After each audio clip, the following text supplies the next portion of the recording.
Mtoto wako anapokosa madini ya chuma mwilini mwake, moyo wake unafanya kazi mara 2 zaidi.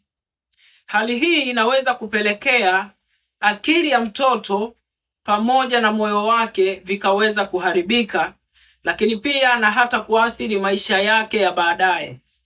Na madhara makubwa yanaweza yakatokea, ikiwa ni pamoja na mtoto kuchelewa katika ukuaji wa kiakili pamoja na kimwili, au kudumaa kiakili pamoja na kimwili. Lakini pia kinga ya mwili kwa mtoto inaweza kushuka na mtoto kuugua mara kwa mara.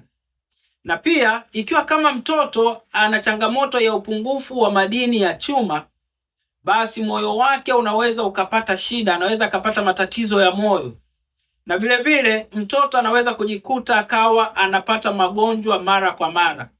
Mzazi, hakikisha kwamba katika mwili wa mtoto wako kuna madini ya chuma ya kutosha, ili kuendelea kudumisha afya yake ya moyo, ili kuendelea kudumisha afya yake ya damu, na mtoto aweze kuwa na afya nzuri, na mtoto aweze kuwa na afya ambayo iko vizuri na aweze kukua vizuri.